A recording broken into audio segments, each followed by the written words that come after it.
morning, everyone. Thanks so much for coming, and especially 8 a.m. on Thursday. I hope you got some coffee, some tea, and I put some flyers out on each of the tables. And also, good morning. I'm Danny Roberts-Dahm, and I'm the project coordinator for the Think College Inclusive Higher Education Network. And so we'll talk to you a little bit about that, and then we'll focus in on the career and technical education aspects that we're working on with this project. I want to have my co-presenters introduce themselves. I'm going to pass the mic. Good morning. I'm Susanna Miller-Rains, and I work at Think College, and I am the Alliances Manager, and we'll tell you a little bit more about what we're doing in that arena in a little bit. And good morning. I'm Drew Andrews, and we are working collaboratively with the National Center. I always tell folks it's in legislation, and that's why I tell people the legislation was written so well, because it encourages us to work with the National Center, which is certainly a delightful thing to do. But we're working with them because we're having so much success in Florida with career technical education, and that's what you're going to hear about today. So thanks for being here this morning. Awesome. Thanks, Drew. So as I mentioned, with Think College, how many of you have heard of Think College before? Okay, yeah, same. I know most of you, but I'm from Florida. I started several programs at the University of South Florida, St. Petersburg campus. I worked in secondary transition for over a decade, and also had a consortium on inclusive higher ed. So it's so good to be here. I still live here in Florida, on the other coast. And so it's so good to see familiar faces and a few new ones. But Think College was my go-to if it wasn't the Florida Center or the Florida Consortium. Those three was what I was always in my browser kind of getting resources. But we have a brand new Technical Assistance and Dissemination Center with Think College, and that's the project that I'm coordinating. I'm super passionate and excited about it. It's called the Inclusive Higher Education Network. All you need to know, though, is Think College at thinkcollege.net. There's several projects housed under the Think College network, and just get there and we'll do the rest. And same with contacting. If you don't know who to contact any one of the three of us, and we'll get you whatever you need. So if you take anything away from this session, is don't worry about which project, just get to us, and we'll help connect you. So it may be confusing, like, okay, so there's the Think College that we've known since 2010, and that's probably the National Coordinating Center. And so they supported the federally funded TIPSID projects. So every 5 years for the last going on 13 years, there has been federally funded model demonstration sites. And actually, Florida had 2 iterations of this funding. So we're rocking and rolling in Florida in terms of inclusive post-secondary education. And we're not a TIPSID anymore, but the National Coordinating Center started out supporting those projects and also doing evaluation and other types of support. But they did way more than that, because everyone wants to help each other in this area or in this field. And so they do much more than that. And they've done a lot with program development, program evaluation, and sustainability. And then we just got this new center, and that's what you see in the teal, the Inclusive Higher Education Network. And we focus on translating a lot of the research that's been done in the last 13 years in this field, and translating that to practice, because a lot of us aren't research backgrounds. We're practitioners, we're boots on the ground, doing the work. So that's something I'm really excited about with our project. We're using a lot of the research that was developed by those model demonstration sites and putting it into practice. We're also really focused on infrastructure. So that's a big part of what Susanna and I are doing with this new project, building state and regional infrastructure. And you're really, really lucky to be in Florida, where there's a big state infrastructure already in place. That's not the case in over half of the states across the nation. So this is another just kind of side-by-side comparison of what the 2 National Coordinating Center or National Technical Assistance Centers do. We have 2. We're staffing up, so we have a couple positions we're trying to hire for, but we're basically expanding a lot of the work that's already been done in the orange, but you already know you have that with the Think College group. That's evaluations, accreditation, technical assistance. There's a searchable directory of all kinds of resources, the website, all of that's already there. And then new with this project are the regional and state infrastructure. We're working on a public awareness campaign, which is really exciting, and we'd love to hear your student stories as part of that. So I'll be reaching out to all of you soon once we're ready to start gathering those. We're also focused on two areas that are sort of underserved or under-focused on in inclusive higher ed, and that's the career and technical education programs. And again, I can't say enough about Florida. You all have about like 11 to 13 programs supporting students with intellectual disabilities in the CTE field. There's like less than 15 nationally. So I mean, so of course, that's why we chose the Florida Center for Students with Unique Abilities to be a partner in that. And Drew will tell you much more about what that collaborative work group's doing. We also have a collaborative work group on employment partnerships. And so that's really bringing and making those connections between voc rehab, inclusive post-secondary programs, DD agencies, and employers. And that's a lot of different relationships to sort of manage, but it's definitely needed to ensure students are exiting and having really the support they need to have career-changing or life-changing careers. And then we're also, long-term sustainability is a membership network for these types of programs. So kind of like AHEAD or Division on Career and Technical Education, the CEC, those are membership networks. And IPSE, Inclusive Post-Secondary Ed, doesn't have one yet, but that's part of our scope of work, so it's really exciting. I already pretty much said this, where our big scope of work is translating and disseminating research to practice, and then also reaching more institutions of higher ed. One of our tasks is getting more programs. So there's like 314 programs currently across the US. That's only about 7% of colleges and universities across the US. So we've come a long way. I mean, we only had about 120 10 years ago, but we have so much further to go. And our big chunks of work are these for this new project. It's really, really exciting. We have, of course, our training and technical assistance. We're a National Dissemination and Technical Assistance Center, and we're really working on developing some training and resources that will be there for you for any new program, existing program. The National Coordinating Center is doing a tremendous job with technical assistance, but we're trying to translate some of that and what the needs that they're hearing, and making it really sustainable training materials, whether it's online courses, online modules, or other resources that you all can download and use in your programs. The public awareness campaign, again, is something for you all. It is on the national level. We're trying to get some corporate sponsors and really be on TV.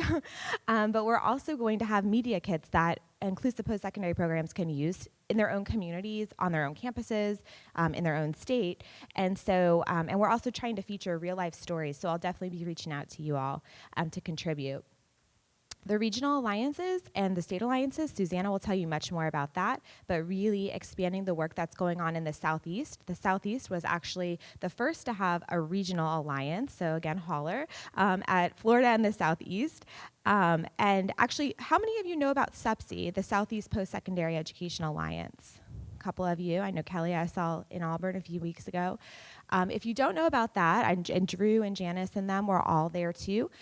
So you have a state infrastructure, which is amazing through the Florida Center, but you also have a southeastern infrastructure. So it's awesome because you can pick the brains of your colleagues in Florida. But when I was starting my program, I also called Susanna and got a lot of input and just saw how they were doing things in Georgia and toured a few of those programs. Same in South Carolina and North Carolina. I was just curious, what's happening? How is it different? How is it the same?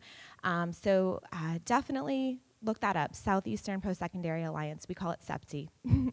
And then MIPSA is the Midwest Post-Secondary Alliance. They were the second regional alliance. Then the collaborative work groups, and you're going to hear a lot about the CTE work group that Drew leads shortly. And then we're also focused on student advocacy and then also policy, both at the state level and the federal level. And we have something really exciting in the works, a speakers bureau. So if you have any, for students or alumni of these programs, so if you have a student that wants to be a speaker, maybe, got some experience speaking, or if you are a president of an organization in Florida or need a student speaker, we're going to do some of that matching of people that want to speak and organizations that need speakers for conferences. And we're going to be doing some training and all kinds of things. And it's fine for alumni to join too. So if you've had a student that exited a few years ago or graduated, that would be great. Let us know. And that's really in development, but it's exciting because I don't think anyone's done that before. So with all those buckets, that's a lot of work, and there's only a few of us at the national level.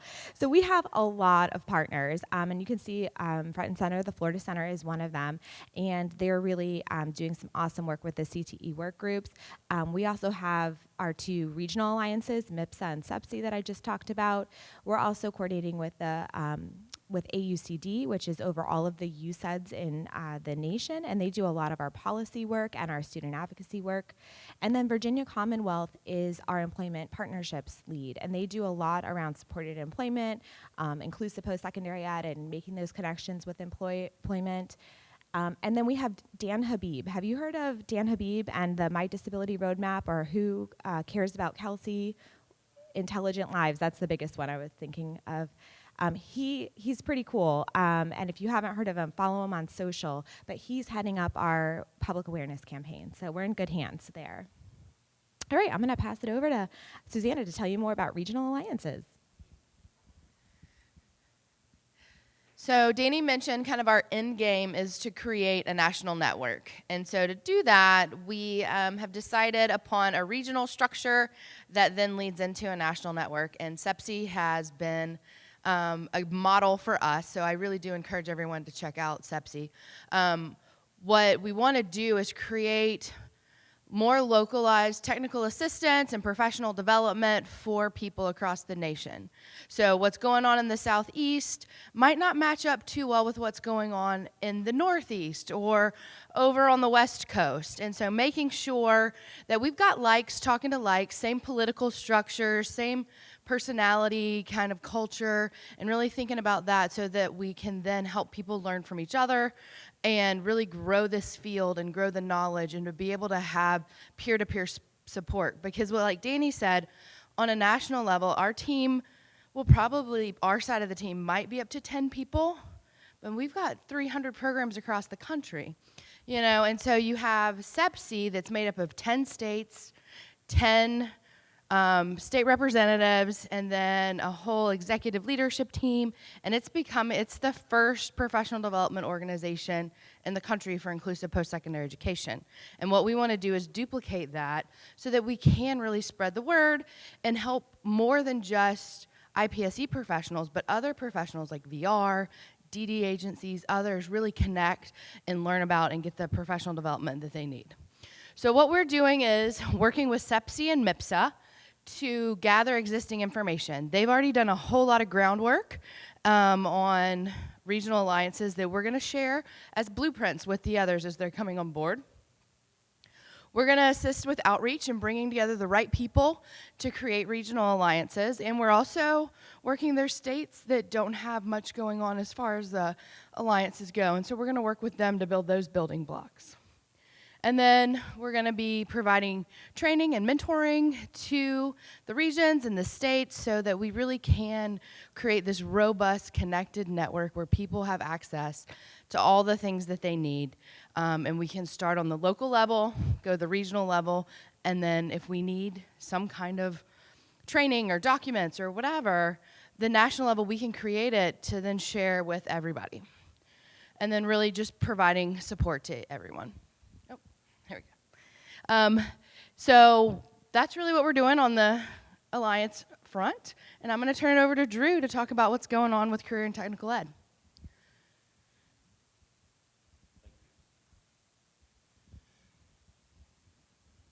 So as you saw earlier in an earlier slide, there are collaborative work groups. One of those work groups is focusing on employment.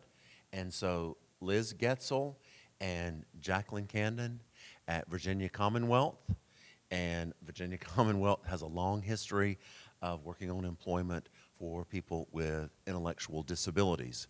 And so it's really exciting to be working with them as the other collaborative work group. And then we were really honored to be asked to work with a career technical education work group.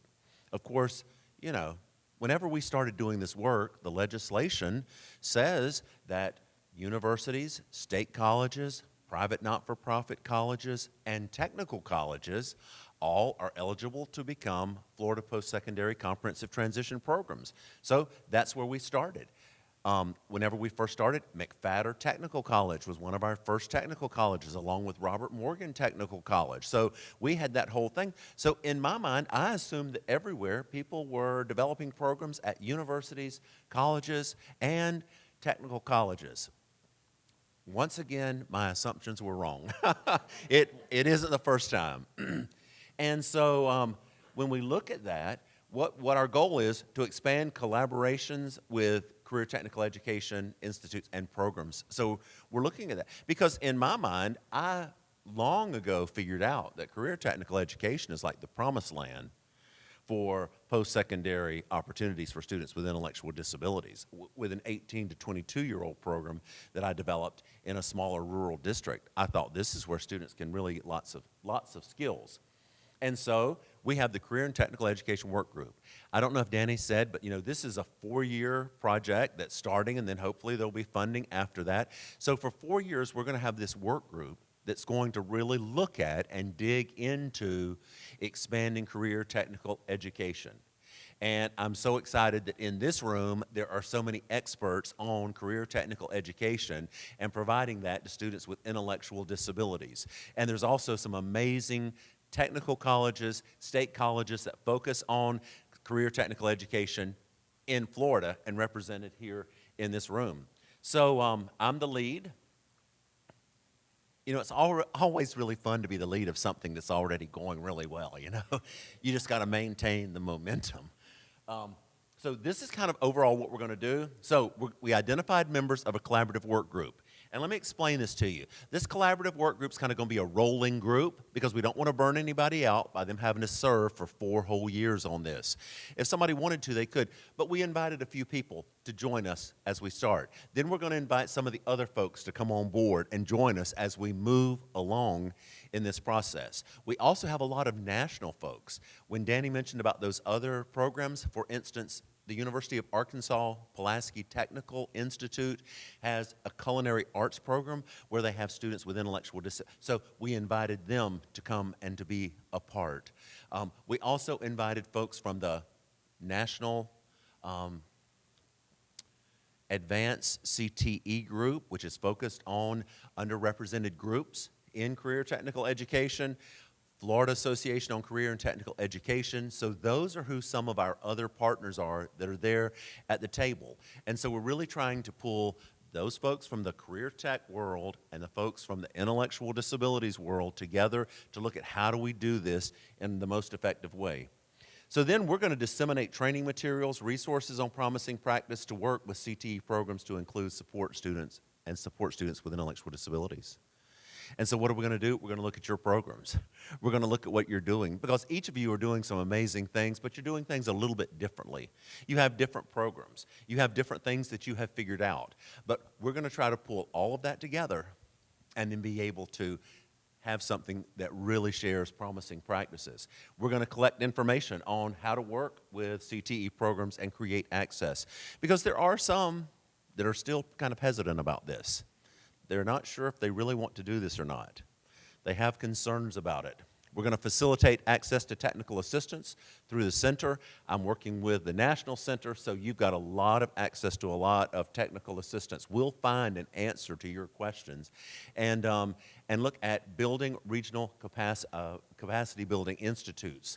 So maybe something just like we're doing here with our Institute for Florida Postsecondary Comprehensive Transition Programs.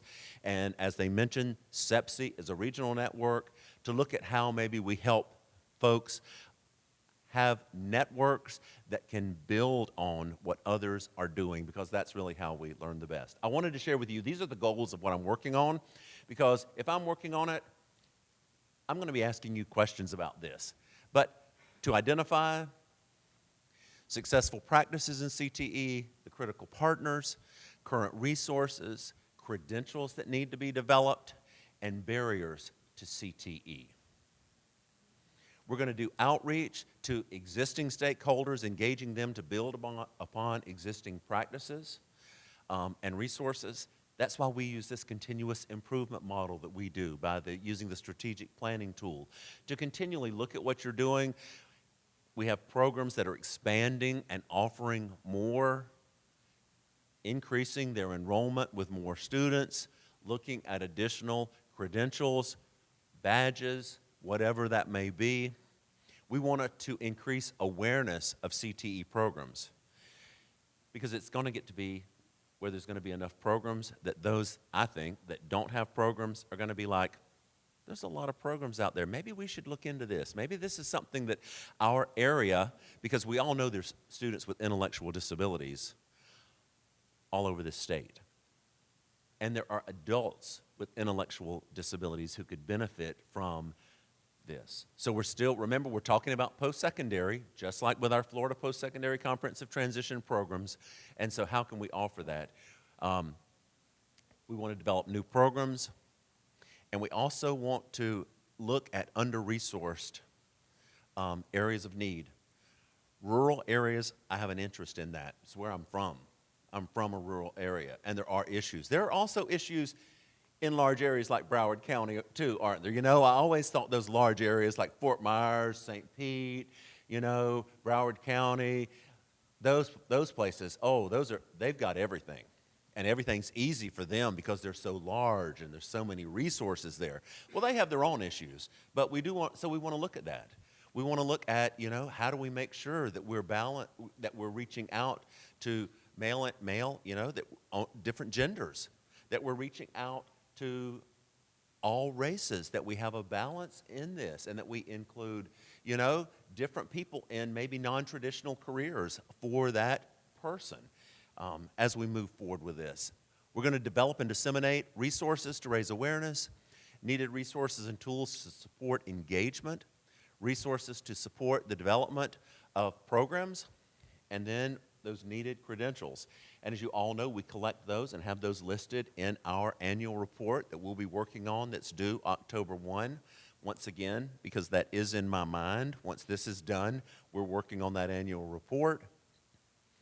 And so I want to, for those folks who are new, and right here, Lee County Technical Colleges, and Christian, if you'd raise your hand just so everybody knows, this is the man right here. Christian coordinates both of those programs. Then we have Lively Technical College, and I know that here from Lively Technical College, Judith Husband has been here. Hopefully you've met her. McFadder in Fort Lauderdale over here, Doris back there. And Okaloosa Technical College is one of our newer programs. Orange Technical College in Winter Garden, that's just one of their branches.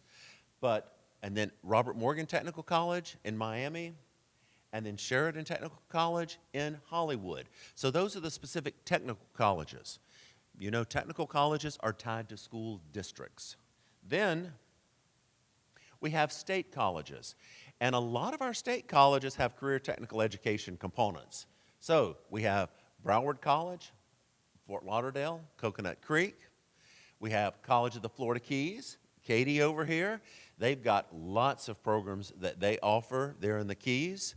Indian River State College, offering a few CTE, and St. Petersburg College, right here, April is here, over in St. Petersburg. So, what are some of those credentials earned? This isn't a list that's of everything, but these are just a few to give you an idea.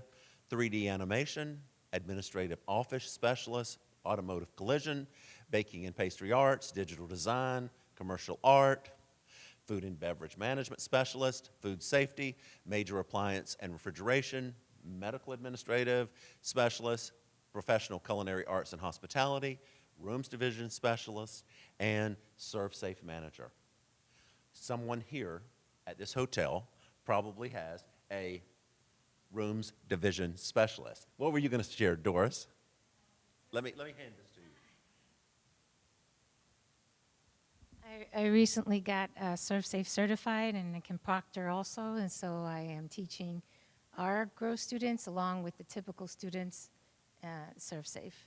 Very good. All right, fantastic. That's great. So we want to have a little bit of discussion.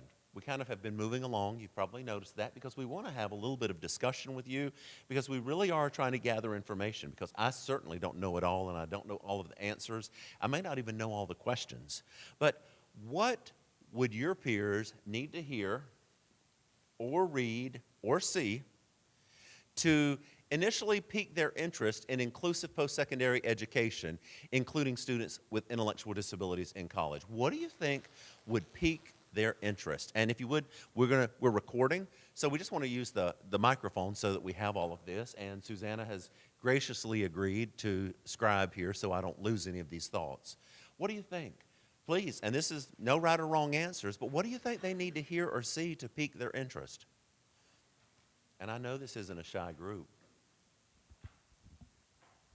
So I think one of the things that's incredibly powerful would be student testimonials, you know, to really kind of get at the emotion behind it. I know, like, talking to our students once they complete, and even parents.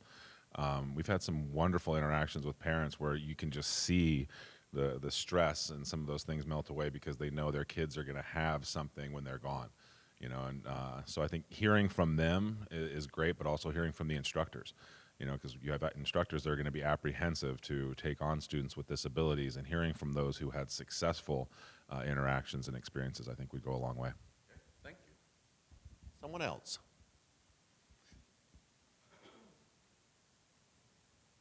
Thank you. I think I agree with the testimonial piece, but I also know we're in higher education, and so sometimes that data piece is what really and truly helps our students, some of our faculty, staff, and our leadership to really understand the value in what we do. So I think it's also important to be able to see what people are doing already, what's currently existing, what's out there, how many students we're serving, and being able to kind of almost show trends, where we started from and how it's grown, I think is very important as well. I did mention in future goals as well. What are the goals? Great, thank you, thank you. I know that a lot of CTE instructors are concerned about their outcomes and their placements. And so I think we need faculty testimonials and instructor testimonials saying, having one or two students with ID in the class enhanced the classroom atmosphere and did not hurt my outcomes and my placements.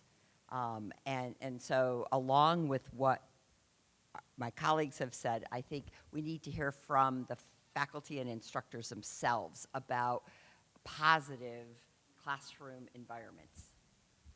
And for the administrative side of it, that they come with their own funding sources and it's not going to deplete their sources that they currently have at their sites. Funding, very good. Very good. You know, and someone told me, someone from a career technical college was telling me, our students get placed.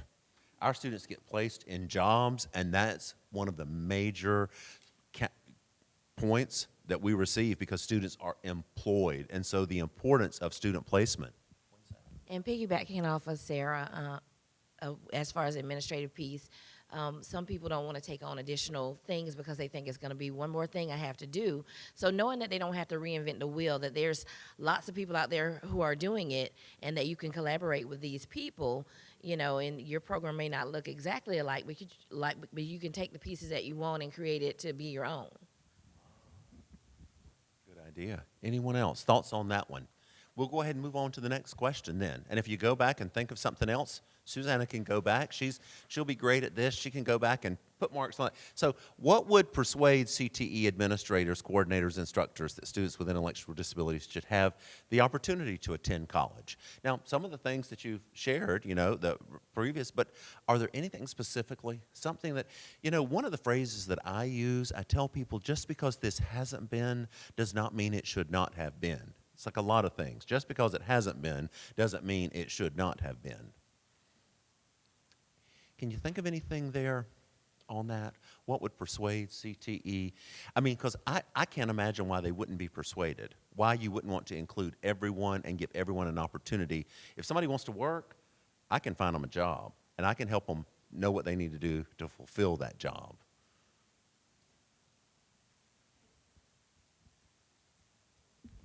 I think sometimes, like some people have already mentioned, if you just have that one success story from your site, so if you kind of really choose carefully that one student that's really successful and that everyone kind of loves, you know, having that one success story at your site. And also I think coming from an ESE background here in Florida, When I'm trying to sell them something, they're like, well, those are your kids and you love them. But, you know, having somebody else who maybe isn't so like gung-ho ESE, you know, somebody from maybe another technical college, another administrator of another technical college, saying what great success stories they've had and how much they love having students on campus with intellectual disabilities, or, you know, university coordinators or that type of thing. And you know, in Florida, with us having funding that helps pay for people to support the programs, that gives us an added benefit. That is an advantage that we have that, you know, other states may not have, because people are oftentimes worried about, you know, when they think about this, well, Poinsettia said, you know, one more thing to do, and worried about and thinking about that. Okay, well, how many people is that going to take, and what will happen? I also think we need to provide examples of occupational exit points that are successful for welding and electricity and carpentry, being some of those non-traditional career tech areas that are outside of culinary and hospitality. I think instructors are worried about their outcomes, and they want to know, what's a successful outcome? How do we job carve the instruction that then matches to what employers need? Working with new programs yesterday, because I was working with 2 new programs yesterday, and to build on that, I went through your annual report where you list out the different certifications that and we only focused on the CTE, or the technical colleges, yes. And so that they would get an idea as new programs what they could do, and that it could be those pieces that you mentioned. And we went through that annual report and looked at that. Great. We had 5 new technical colleges that are here, and we had we had 2 state colleges that are here, and one of those wasn't able to be here, but the other one is here with a large team. So we really have our CTE programs are going to jump here, you know, if everyone here, and they all seem very positive, like they're very interested because they see it working. They see what you're doing and they see it working. Thank you. One of the most effective tools that we've used is empowering our administrators and our staff. And when I took over the program, I met with, we support 20 different programs. And so I met with the instructors, like our automotive, we have 4, and meeting with them to see what their needs were and how they were feeling about the students. And then we added them to our advisory committees. When we conduct interviews, we bring the instructors in if they want to sit in on the interview. And then we listen to them. You know, we don't just hear them, we listen. You know, there's a difference, right, between hearing and effective listening. We also support them. So we let them know that they can come to us directly if they have concerns. We build those relationships with those instructors, administrators, and coordinators so that they know that they can rely upon us for whatever they may need. And then I think there's a certain level of subjectivity to this. So we have 2 different directors. On one campus, we call him the PT Barnum. He's all about promotion, social media. So you really have to kind of feed that ego for him to get him to buy in. Our other director is very altruistic. He's, let's do what's best for the students. So you spin it a certain way based on, I think, your audience.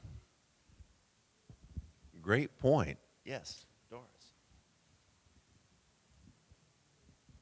To piggyback on what he just said, having worked a little bit here with the McFatter program, it's been hard at first to get that acceptance. We started with 1 program, but then we build up to a second one, and now we're going on to a third. And I'm a teacher/support facilitator, so I take them in an ABE course, which tries to build those skills and make sure that they're as prepared as can be going in, because they come in with all kinds of strengths and weaknesses. So the idea is to get them as independent as possible before they go on into the technical program. And the relationship with the chefs or the instructors, they need to feel like we're not changing anything in there, that we're not going to, at least that's been my experience, they don't want to feel like their program is going to be changing for another student, that it's the same for everybody. And it's an inclusion environment, so I started out really trying to keep the ESC going.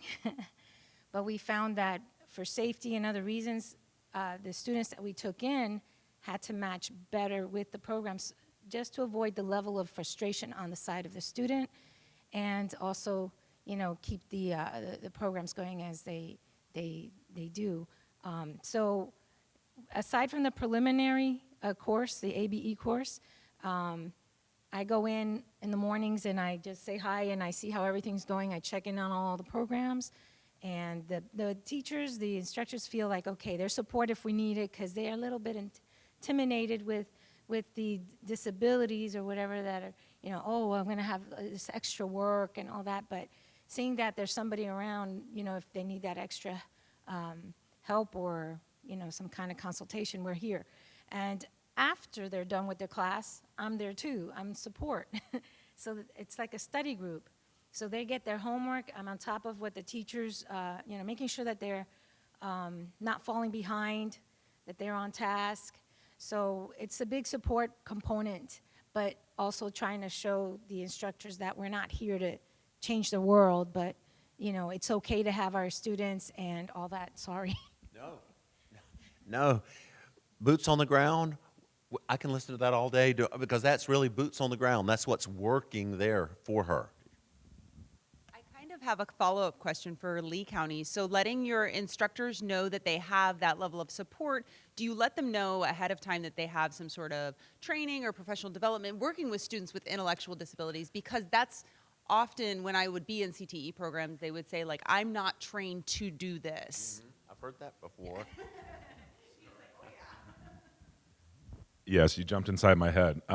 So one of the things that I think is important to keep in mind with technical colleges, I can only speak for us, all of our instructors have been professionals. They've never been teachers. And so when you talk to them, if you use educational speak, if you use acronyms and initialisms, they're going to look at you and walk away. So meeting them on their level is important. And then, so to your question, we're now, one of the things we've been working on with our strategic planning is implementing more PD. Our instructors, unlike teachers, they don't have licensing. They don't have to meet certain credentials for ESE and things like that. So how do we incentivize PD for people who don't need PD? So then you have to look, what are their needs? And everybody likes swag. Everybody likes little gifts. And so we have, like we just recently started up a partnership with LL Bean. And so LL Bean is going to be supporting our male students. They're going to be clothing them for interviews and things like that, but they're also going to be providing some financial assistance. And then we partnered with Chico's, and Chico's is going to be providing clothing to our female students, but also a nice little financial gift. And we're going to use those gifts to buy gift cards, swag. I know our auto teachers have some toys that they would like, so we're going to utilize that. And that also goes to cultivating those relationships. And increasing that buy-in. When they, because some people are really good at putting lipstick on a pig, right? And when you're dealing with technical instructors, they see right through that. So if you come to them and you're trying to, jelly them up a little bit, it's going to destroy that relationship. And so, again, it goes back to subjectivity. I talk to our automotive instructors differently than I talk to our digital design instructor. I talk to our chef on one campus differently than I talk to our chef on another campus because their personalities are completely divergent. So, yeah, that's kind of how we roll. Very, very cool. Let's move. Did someone did someone say something? Okay. Okay. What type of concerns have you heard? And we've talked some about these. So anything else that you could add to that first question? Experience from CTE instructors or administrators, special ed directors, one of the things that because I've been a special ed director, so I know a lot of the special ed directors, and it's like all of them are on board, but there is kind of a little bit of a disconnect, and I've said this, and I say this respectfully, but oftentimes tech colleges are their own worlds. They're their own worlds and their own kingdoms. And things, that's how, and they are awfully successful at that. But there is a little bit of separation sometimes with them, and then that connection there. And looking at, because We've all been in education, and we've seen some things happen that weren't so successful, but there wasn't a lot of planning that took place, or there wasn't support that was provided once students were put there. But anything that you can add to that first one that we haven't really already kind of covered? Christian? So one of the biggest things that we hear when we meet with instructors for the first time is, what additional support do I need to provide to this student? Do I need to spend more time with them than my other students? And if so, am I doing a disservice to the other students in my class? And we reassure them they do absolutely nothing differently. You treat our students, obviously honoring the 504 and adult IEP, but you treat them exactly as you would our other students. Their outcomes are the expected outcomes for all students. Our job as higher support coordinators is to go in and support those students. So we're that ancillary support. The instructors don't have to do it. And I think we've talked about alleviating some of that workload and stress, and that's been our biggest concern that we've heard is time. Anything else? Katie, anything on that you've? It really truly is assuring instructors that we are there to support them, and that if they reach out to us, we don't know what we don't know. We don't automatically go into the classroom, so if they're not communicating with us and we don't have an open level of communication, then we can't intervene on the student level or on the instructor level. So I think really communication and the program being willing to open communication. This is working, this isn't working, what do we have to change? Rather than going at the instructors, like Christian said, like, you must do this, you must do it this way, like meeting each other halfway. And what about those resources that are needed?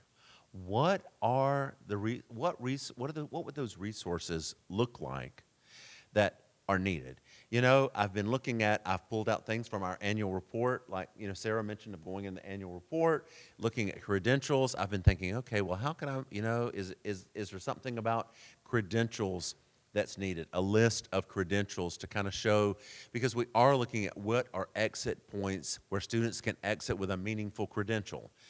Because we all know that some students are going to be able to achieve certain industry certifications, and other students are not going to be able to achieve those industry certifications. But we want some students to be able to leave with something that is a meaningful credential, and that when meaningful, we mean meaningful to employers. So that's why we have, like, Florida Makes is here. And they're here to, you know, that's the manufacturing organizations for the state. Because we all know people are looking for employees right now. The businesses are looking for employees. And we all know that we have worked with lots of students that are great employees. They just need some preparation. They need preparation to be prepared to be quality employees in specific areas. So what are the resources that you use, or what are resources that you think that may need to be created? Thank you. I'm just going to go backwards real quick, because I was thinking of one of the concerns from one of the new programs that I was talking about, and them having the understanding that this is a true post-secondary program and not the kind of defunct dual enrollment program that they had experienced previously, and like delineating that as a true post-secondary program, I think was one of the concerns from the administrators there at the CTE site itself, at the actual technical site.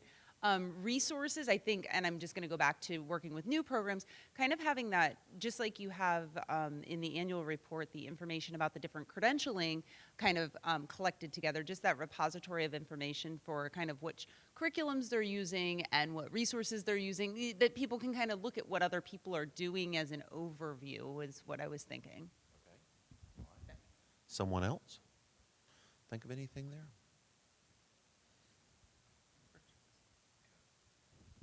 This really doesn't pertain to me, but it's something that's become increasingly apparent in the last couple of days. And yesterday there was one of our counterparts where we were in a training, and it's equitable access to transportation. You know, I was appalled in meeting with directors or prospective directors of other programs that there are counties in our state that have no public transportation. They don't have the ability to even utilize a school bus to get their students there, and that's a huge disservice. You know, how is it that you can have some counties that have a multitude of transportation? And I understand they're bigger, But, you know, in the interest of equity and equality, I just, you know, that really, you know, sticks in my craw. You know what I mean? It's just, it really bothers me. So that equitable access.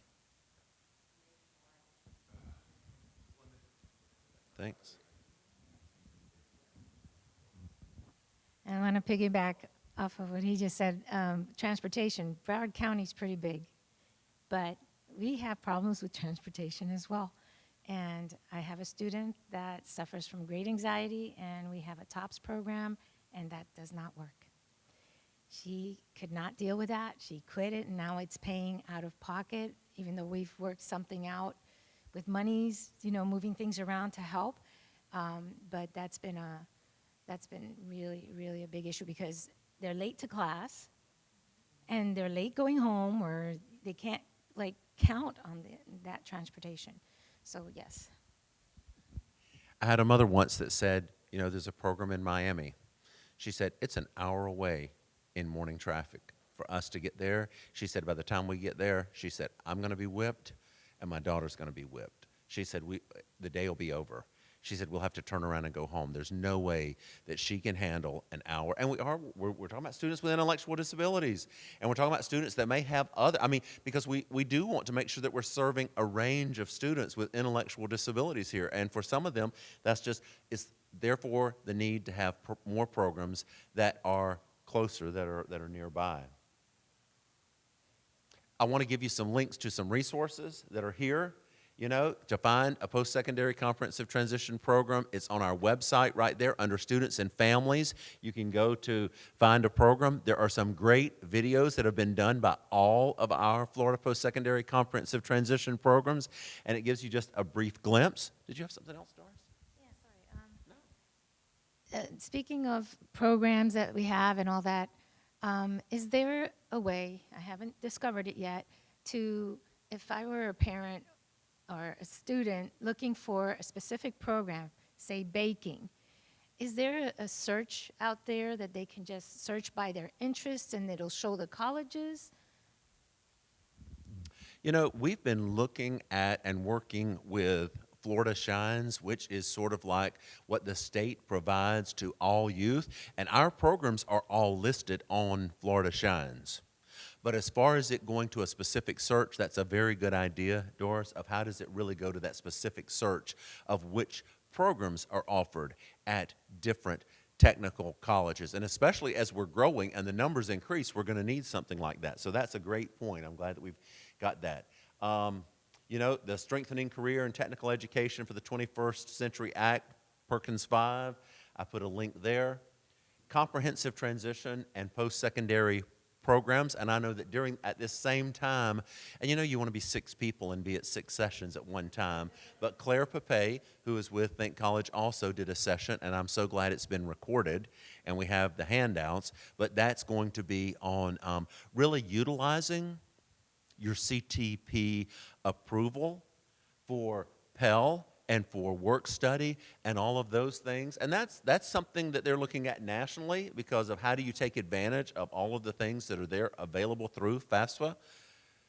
You've got a CTP. We've got more CTP. I think maybe one other state has the same as we do, but we've got a lot of CTPs here in Florida. Are we taking advantage? Are we getting the dollars? You know, it's like every time I pay my taxes at the end of the year, I'm like, okay, now where do I get some of this back? Where do I get some of this back? Where, you know, what is, and I think about it whenever I'm riding on a nice road, I'm like, okay, well, here's some dollars, right? Or when that nice officer, you know, when that nice officer slows me down on the highway, I'm like, okay, here's some more of my tax dollars at work. But there are also some predictors of employment. So Danny, I hope I haven't taken too much time. No, in the last couple of minutes, I wanted to just share, actually you back there said data. So I was like, oh, good segue. So a lot of you are sitting here, you already have a program, but maybe you're looking to expand, maybe you're looking to help another program do a pitch. The next few slides are for you, or they're for everybody, but like, what does the research say? And when I mentioned earlier, the Think College NCC, National Coordinating Center, has done a lot of research. The there's a lot of research out there now in the last 13 years. And part of our role is translating that to nuggets that you can use. And so you don't have to read the article or articles, but the takeaways. So this slide just summarizes a couple of the key points that inclusive post-secondary education does, or what are predictors of employment within inclusive post-secondary ed. So something really important to know is specialized courses are actually a negative predictor of employment. So a specialized course is a course that a program develops that's not in the course directory, that's not with their peers that don't have an intellectual disability. It actually can hurt the employment outcomes. So that's a hard pill to swallow. Honestly, even as a former program director, but it's something that we all need to know. The number of years in a program is a positive predictor, so the longer the program in these studies showed that employment was a better outcome for longer programs. Unpaid career development experiences were not found to be a predictor of employment, and so this field has evolved in a lot of ways over the last decade, but just know that whenever paid employment is an option, or keep advocating for paid employment experiences while students are in these programs, because that is actually a predictor of employment. Students who had a paid job, almost 15 times more likely to have a job upon exit, and earning a credential awarded by the Institution of Higher Education, of which CTE programs are awesome at, is also a positive predictor. It doubled the odds of having a paid job at exit. So really, just having those high expectations and really goes such a long way. So then, speaking of inclusive course access, so what are predictors of that? So having access to regular advising, so where the IPSI is not necessarily the advisor, they're actually meeting with the institutions advising, that gave access to inclusive course enrollment. Having an official transcript and a paid job are also predictors of getting into those inclusive courses. Again, specialized courses is a negative predictor. And then access to credits, there's some really cool data there. So students in inclusive courses were enrolled in for standard IHE credit at about 54%. And this is data from the TCIHEN programs, which is about a sample. It's about less than a third of the programs nationally, but it gives you kind of a good at a glance of what's happening. And then in most specialized courses, students earn credit that could be used towards the TCIHEN credential, but not necessarily a degree or a meaningful credential that could be transferred or translated to employers. I know this is probably small for the back, but in Whova, you can download this. We also have a research page, brand new on the Think College website, where we have some of this data that you can download. It has our little logo. You can even plug in your logo and use it, but this is really, really powerful data. So in the blue dots are the students with intellectual disability, and this is, again, TCIHEN data, so it's nationally representative. But starting in 2010 is the first area, and then in the orange is full-time undergrad students, so just students at large, undergrad students. So we want them to be like the same or even better. And as you see, as we're going, down the road, starting at 2010, over on the other side is 2020, 2021. Our blue students, which is students with intellectual disabilities, are actually have more paid employment during college than students in the general population. So that's huge. So that's 47% of students in the TCIHEN programs had a paid job while in their TCIHEN program, as compared to 40% general population. So we're actually exceeding that. It's pretty awesome. Now, this slide's a little bit different. The blue dot, again, is students that were in the TCIHEN programs, and this is employment upon exit within 90 days. And so got some, of course, we see that big drop. That's 2019, 2020, so that's the pandemic, of course. But we're exceeding the percentage of adults served by IDD, DD agencies. So that's the general population of people with intellectual disabilities that aren't going to post-secondary ed. That's with the oranges. So you can see that students that are going to post-secondary education, or people with intellectual disability going to post-secondary ed, have much higher employment outcomes. And that end rate on 2020, 2021 is 49% as compared to 12%. They're also keeping jobs. So this is paid employment after exit. And so this is 1 year, 59%, 2 years after exit, 66%, and 3 years, 67%. So they're not just getting a job, making it to that 90 days or those 6 months. They're actually keeping jobs at a much higher rate than if not going to post-secondary ed. This is a great study and a great little summary for working with VR. So is post-secondary ed cost effective? Well, first of all, we don't really ask that in general, like for other disability categories, but the question was asked and the research was done. And so, yeah, the finding was that post-secondary ed for people with intellectual disabilities is both cost effective, so that's cheaper than other services, and it's cost efficient. It pays for itself over time. So that's a really, really good one to just earmark. And then this is just a summary of post-secondary education and its impact on employment and earnings. And so I just bolded some of the key takeaways. So VR clients with intellectual disability who experienced post-secondary ed were more than twice as likely to be employed and had increased earnings. Youth with intellectual disability who receive post-secondary services as part of their IPE, or Individualized Plan for Employment, were 14% more likely to exit with paid integrated employment and earned 51% higher wages.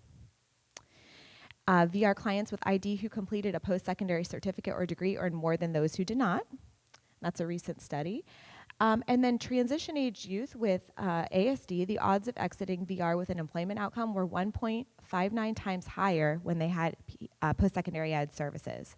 So it's not just for students with intellectual disability. If you work with other populations too, it really translates. So all of that and more is on our website, or you can always reach out to me. I can send you these snippets too. But that's just some examples. That's some really powerful data to share and keep growing these programs. Here is our website. As I mentioned, I think you all are familiar. And we just launched a new newsletter, so please stay in touch. Their email address is here. It's right on our homepage. You can subscribe. We send it out monthly, and we're always looking to feature stories, especially on CTE or any great things that you all are doing. So please reach out to any one of us, share a photo or a video, a story. We would love to feature you. The real goal of our program, of the Inclusive Higher Education Network, is to make a network and be sharing that information among programs. So we really, really want your stories and your experiences and your student successes and to get that out there on a national level. And who can help answer my questions now that there's 2 centers and I'm all confused? Anybody, just email any one of us, any Think College email. We can, I always say all y'all, we support all y'all, and any of us on our team can help. And there's our social and our email and all of that. So thank you guys so much for coming this morning. Oh gosh, yeah. That's like hot off the press, like about a week and a half ago, 10 days old on Instagram. So follow us, Think College ICI on Instagram, right? Yeah. So again, thank you so much. 8 a.m. session, y'all are here, so thank you. Give yourselves a round of applause.